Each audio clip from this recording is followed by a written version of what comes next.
I am a god, you dull creature.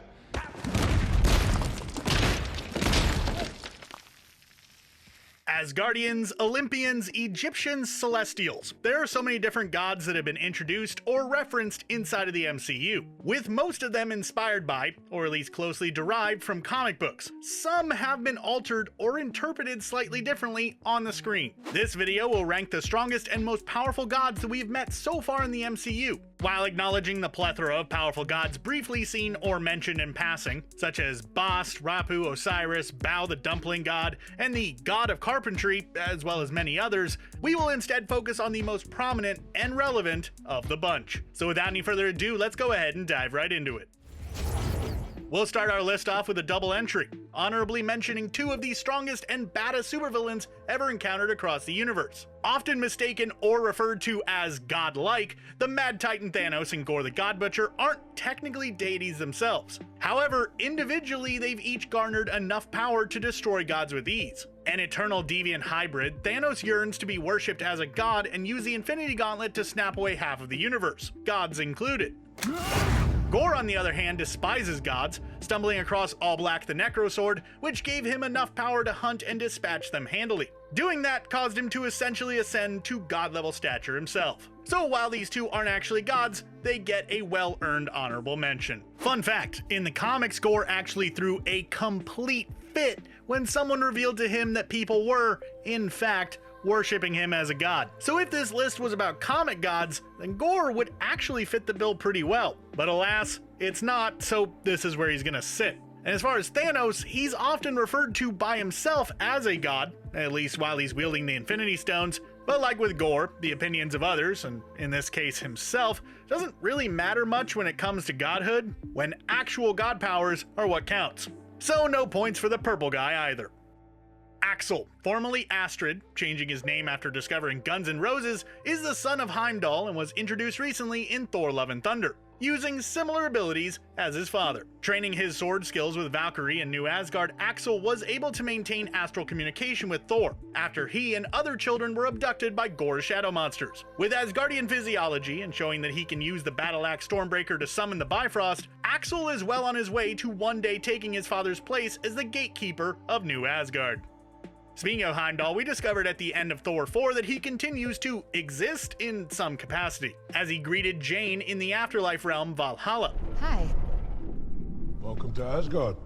During the aforementioned film's post-credit scene. At one point wielding Hofund, a giant-sized Asgardian sword, Heimdall was also the gatekeeper of Asgard and protector of the Bifrost. While he was one of the strongest Asgardians in existence at the time, Heimdall was defeated by Thanos rather easily, and in his current form is presumably not quite as powerful as he once was. Then again, he is seemingly now the gatekeeper of Valhalla, which might just bring with it its own set of awesome powers, so who really knows? At least he can't see all like he could before, so I suppose that counts against him in terms of power level. Lady Sif is a fierce Asgardian warrior who has fought alongside Thor and the Warriors 3 during countless battles throughout history. Most recently seen barely surviving an encounter with Gorr the God Butcher, Sif has also had run-ins and team-ups on Earth with the Agents of S.H.I.E.L.D., although that may have been an alternate universe version of Sif since the show isn't really canon, at least as far as we can tell. Pathetic. Regardless, Sif is known as the Goddess of War, and beyond her Asgardian physiology, is one of the most skilled combatants in the entire universe with a blade. Even having lost an arm against Gorr doesn't seem to have slowed her down much, judging by the fact that she is now in charge of training the youth of Asgard in the ways of combat. King Valkyrie, one of the last known Valkyrie who survived Hela's vicious attack and reigning sovereign of New Asgard, is a ferocious warrior and leader. On the front lines with her fellow Asgardians during the Battle of Earth against Thanos, Valkyrie was also essential in relocating the Asgardian population to Earth after Asgard was destroyed in Ragnarok. Proficient with firearms and especially blades, King Valkyrie is an exceptional hand-to-hand fighter with superhuman abilities. During Thor: Love and Thunder, after confronting Zeus in Omnipotence City, Valkyrie wound up in possession of his primary weapon, Thunderbolt, and continues to use it to this day, at least presumably.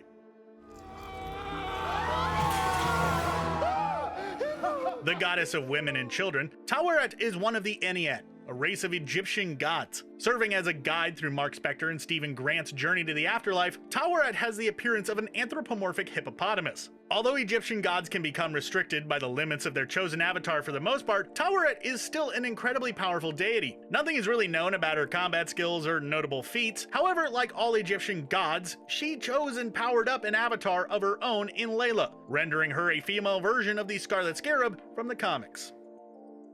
Using the avatar Hera, who was also the previous Moon Knight, Ammit was imprisoned by Khonshu before Hera freed her. A divine and anthropomorphic crocodile lady, Ammit is one of the most powerful out of all of the Ennead. Although Ammit is seemingly more powerful than the likes of Taweret or Khonshu in hand-to-hand combat, Khonshu's determination and willingness to do absolutely anything it takes, no matter how violent or nefarious, have allowed him to capture and defeat Ammit on more than one occasion. No slouch by any means, their full potential remains somewhat of a mystery, at least for now. Ascending to godlike status, as revealed in the post-credits scene of Thor 4 upon her arrival to Valhalla, Jane Foster briefly held the title as Mighty Thor. Unknowingly enchanted by Thor to always protect her and weakened by stage 4 cancer, Jane began hearing a then-broken Mjolnir calling out to her. Upon arriving to New Asgard, Mjolnir reassembled itself and granted Jane essentially the same powers as Thor. However, unlike Thor, Jane does have one glaring weakness. If she's not in possession of the hammer, she reverts back to her sickly human form. And Mjolnir is actually making things worse by slowly using her life force, allowing these powers to function. Jane would lay her life on the line to help protect the children of New Asgard and stop the efforts of Gorr the God Butcher, proving herself as worthy as any Asgardian god born before her. You're all not worthy. Daughter of Gorr the God Butcher, reincarnated by eternity and adopted by Thor, Love is a divine child who has already been shown as more than capable of combat and wielding Stormbreaker. Although the extent of her powers remains unknown, as we've only met Love briefly at the end of Thor 4, it was revealed that her and Thor continue to travel the universe, protecting civilizations and planets from invaders and total destruction. Undoubtedly born to be a worthy warrior under the tutelage of her adoptive father Thor, and factoring in her cosmic background and origin story, Love has the potential of becoming one of the most powerful gods in all of the Marvel Cinematic Universe. God of the moon and the night sky, Khonshu was banished by the Ennead Council for his harsh punishment of evildoers through his avatars known as the Moon Knights. The most recent of these Moon Knight avatars being the shared body of Mark Spector, Stephen Grant, and Jake Lockley, Khonshu at times has struggled for control of the vessel that he chooses. Although 2 out of 3 of the personalities' belief systems align greatly with that of Khonshu, there is still a struggle for control nonetheless. After confronting Ammit and banishing her for a second time, Spector and Grant thought Khonshu would release them, only to discover the existence of the ultra-violent Lockley in control of their body instead. What do you think will come of this revelation in Moon Knight Season 2? Let us know in the comments. Listen well, brother. I'm listening. Beloved trickster god and brother of Thor Odinson, Loki has made many friends and even more foes along his long lifespan. Loki was the primary supervillain throughout Phase 1 of the MCU and is responsible for the Avengers forming in the first place. Nearly successful in taking over Earth and absolutely successful in taking over Asgard and ushering in Ragnarok, Loki redeemed himself by going toe-to-toe with Thanos, sacrificing his life in the process. Learning of the actions of his alternate future self, current Loki has stayed on the heroic route, helping to prevent incursions throughout the multiverse alongside the TVA. Son of Zeus, Hercules in the comics has fought against and alongside Thor countless times on the page. In the MCU, however, we've only gotten a glimpse of him during Thor Love and Thunder's mid-credit scene. A mighty Olympian and master combatant, Hercules was tasked by his father to retrieve his stolen weapon Thunderbolt, and more importantly, wage war against the supers of Earth and the rest of the universe. Personally, I can't help but get excited at the thought of a Thor vs. Hercules movie, which is more than likely on the way if I had to venture a guess. What other Olympians do you think we'll see in Phase 5 and 6? Let us know in the comments down below. Seeming as though he was once much more powerful and tested in his prime, Zeus currently comes across as restrained, comfortable, and slightly inebriated. King of the Olympians, god of the sky and lightning, and the leader of Omnipotence City, Zeus uses his famous and powerful weapon called Thunderbolt, which was recently stolen by Valkyrie and co. Using Thunderbolt to destroy Korg, Zeus is also able to thwart off Thor, Jane Foster, and Valkyrie for a period of time before his own weapon plummeted through his chest. Surviving the blow due to his, godlike immortality, it's unquestionable that Zeus was incredibly formidable in his day and retains some level of that fortitude still. Because of the fight and theft perpetrated by Thor and his friends, as well as Zeus's general resentment towards supers, the Olympian has tasked his aforementioned son Hercules with revenge. OG Avenger, brother of Loki, and son of Odin, Thor is one of the most battle-tested Asgardian warriors in the entire universe. Anyone else? Deemed worthy of wielding the majestic mallet Mjolnir, and forger of the cosmic battle axe Stormbreaker, Thor has done battle across time and space for millennia. Whether fighting alongside fellow Asgardian battlers, the Warriors 3, the Avengers, or even the Guardians of the Galaxy, Thor stands out as the most powerful of Earth's mightiest heroes. Although owning a near-flawless win-loss record when fighting against supervillains, Thanos excluded, Thor has required the assistance of allies when thwarting major enemies more times than not. Not to disparage the literal god of thunder, but factoring that in with his recently seen softer and humorous side, and Thor doesn't quite get placed at the top of our list. As Odin's firstborn child, naturally Hela is more powerful than Thor by default. Known as the goddess of death, Hela is also responsible for creating and unleashing her own necroswords throughout the universe. After destroying almost every Valkyrie in existence and waging war on Asgard, Hela would prove mostly successful, invading her homeland entirely. Defeated at the hands of the fire giant Surtur and his Twilight Sword during the prophetic destruction of Asgard known as Ragnarok, it seems as though Hela's untimely demise was all but destiny and fate. Possibly existing in the underworld or some other demonic realm, it is unclear if there is an afterlife world akin to Valhalla for evil goddesses within the MCU, but it honestly wouldn't surprise me. Father of Peter Quill and totally not a celestial, Ego the Living Planet was a primordial and powerful being. Using a humanoid extension of himself to find purpose in life, Ego planned to reimagine the universe by causing an extinction-level event called the Expansion. An extremely powerful entity, Ego was capable of planting seeds on various worlds, terraforming them into extensions of himself, virtually destroying them in the process. Unsuccessful at his attempt at evolving Earth, Ego was ultimately defeated by his son Star-Lord and his new family, the Guardians of the Galaxy. He may have been your father, boy, but he wasn't your daddy. Once the king of Asgard and protector of the 9 realms, Odin was one of the most powerful gods in all of Marvel history. One of the most fierce and respected warriors in the entire universe, Odin was also capable of manipulating his own life force magical and cosmic energy, known as the Odin Force, greatly increasing his powers to unfathomable levels. Beyond being known for his physicality and enchanted weapons, Odin has also been worshipped as a god of wisdom, studying and mastering dark magic, rendering him able to cast spells as well. Fathers of Thor and Hela, adopting Loki, and leading the Asgardians to prosperity for thousands of years, although unconfirmed, there is no doubt in my mind that Odin has found himself a home in Valhalla.